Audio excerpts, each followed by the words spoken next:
Hi guys, welcome back to PhotoBite. I'm Josh and today we're checking out the brand new DJI Mini 3 Pro and to go with it, the new smart controller.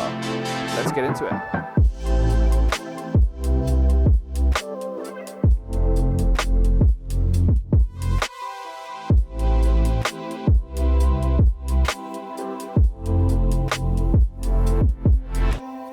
So the original Mini arrived in 2019 and the Mini 2 in 2020, going from 2.7K to 4K. And now in 2022, 2 years later, we have the Mini Pro 3. So what does this have to offer? Well, again, it's 4K 60 frames a second, but now we have a much bigger 1/3 sensor, which can now also have, finally, thank you so much, the D-Cine-like modes, which I absolutely love. And this has a bigger aperture as well at 1.7. It also features a dual native ISO, which gives this drone surprisingly good low light performance, along with a whole bunch of other amazing improvements, which is the new tri-directional obstacle avoidance system. And again, 249 grams, which is amazingly light for the smallest of bags. It's not quite as small as the old one. It's only a tiny little bit bigger, but it's still pretty much a Coke can drone for me, and I love it. Like I said, the video capabilities of this camera have been massively improved. One of the really cool things I love about this now is you can rotate the camera itself 90 degrees and have portrait mode for more phone-centric like films, and also it can tilt up. So what you're getting now with the Mini 3 Pro is actually a lot of the features that we've been seeing in the Air 2S. And what you're getting from that is a lot of those tracking systems, a lot of those new and nice Pro features, a much more better updated master shots mode. It's a lot of amazing new features. But critically, it remains that sub 250 grams, which for certain areas gets past a lot of those restrictions. It's available to buy now from £639. There are 3 different kit options available, including one with the new RC controller, the Fly More bundle also available with extra accessories. Our package here today came with the brand new smart controller, which is really, really nice. It's basically like having the mobile phone built straight into the controller without with a lot less of the hassle of setting up the app and stuff like that, with a really, really nice screen on it as well. The only downside to this controller really is it's quite a significant price jump from the standard packages. Although I wouldn't personally buy this controller, but if you didn't have a really, really nice phone or you just wanted to have a all-in-one kit, it's a great nice to have. I do have a iPhone Pro 13 to match with my controllers, which I really do love the screen on that. It does well enough for me.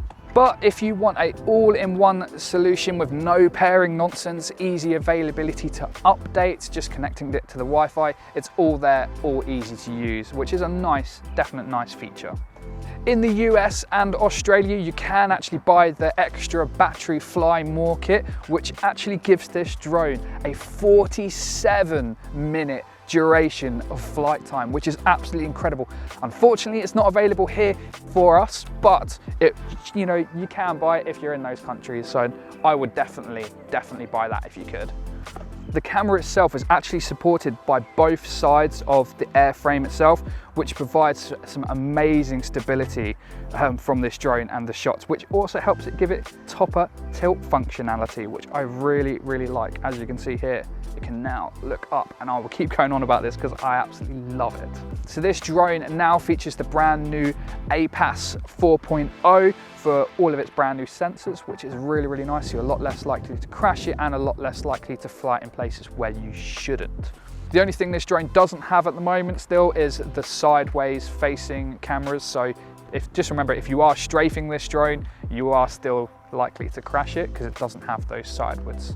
But what sensors it does have on the front and back and bottom are much, much wider. So you are much more likely to avoid everything going forwards and backwards and up and down.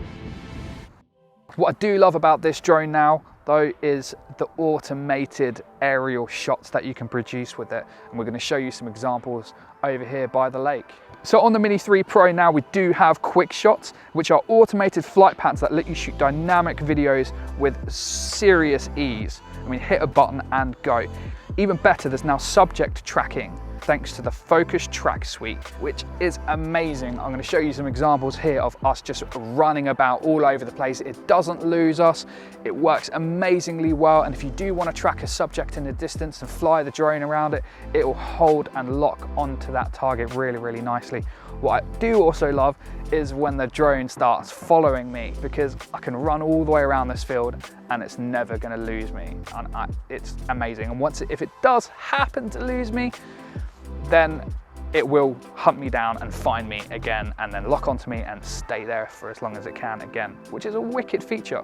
If you're familiar with DJI's gimbals, the active track on this will actually feel extremely familiar. Okay, so hey, one of the cool things we can do this, screen recording on the smart controller.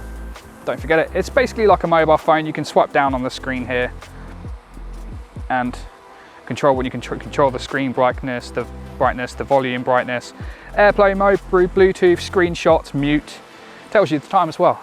So back to the master shots here. It's literally one touch and we're ready to go. So I'm just going to flip this around, find where I am, select me as a target, estimated flight time 2 minutes, and this goes through the whole bunch of basically quick shots in one go. So let's hit start. You can customize the settings specifically as like medium length, far length, close length and stuff like that, and same with distances and so on. But this is just basically standard straight out of the box, where we've got like circle mediums. This also does like a bunch of like digital zooms and stuff like that, so kind of like your dolly zooms and things, which is really quite cool.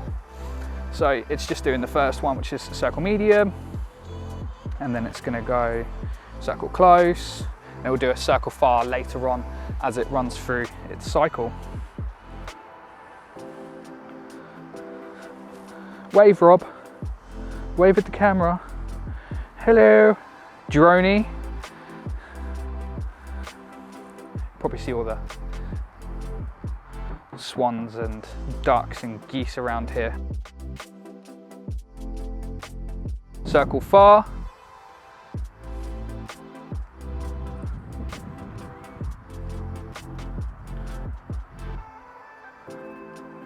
Pitch up and fly forward. It's quite a cool one.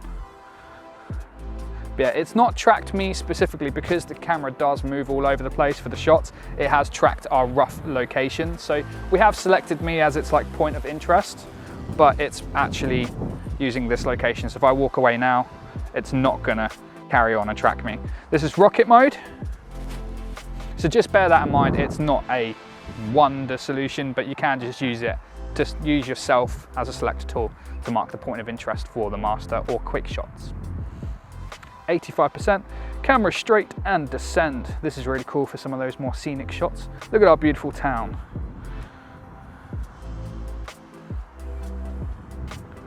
Camera down and descend. It's like your anti-rocket mode. And that is pretty much done, yeah, 100%. So that'll give you basically a all-in-one clip that you can select all your little bits and pieces out of, but it's just one overall clip. You can go through here and actually select the more specific quick shots, which basically breaks down a lot of those all into one go, all of the most popular ones anyway, but like droney, rocket, circle, helix, boomerang and asteroid. And you can, again, it uses the location as the point of interest for tracking.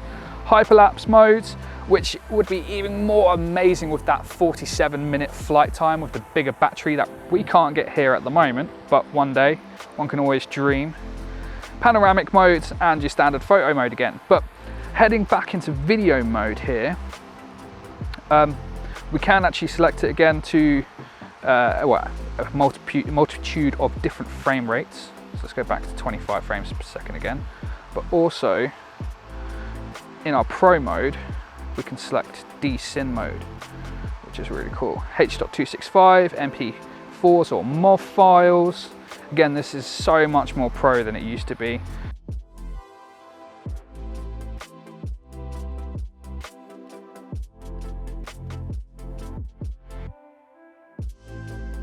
The one downside to some of the bits and pieces that I have found on the drone is if you're filming anything other than like 4K 30 or 25 or 24 FPS, if you wanted to film at 4K 60, it does shut down some of these features. You won't be able to get everything out of it. So if slow motion is really, really crucial and important to you, then bear in mind you will lose some features here and there.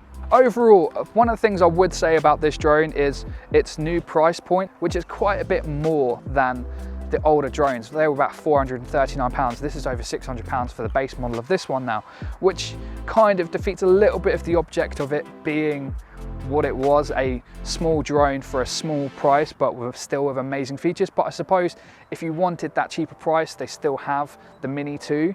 But one of the biggest selling points of the Mini 1 and the Mini 2 was its price. They were really, really reasonable. They were fantastic bang for your buck.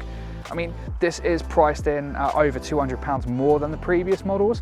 What you are getting over those is a significant upgrade, especially with the tracking and now the D-Cine-like mode for those proper like filmmakers out there.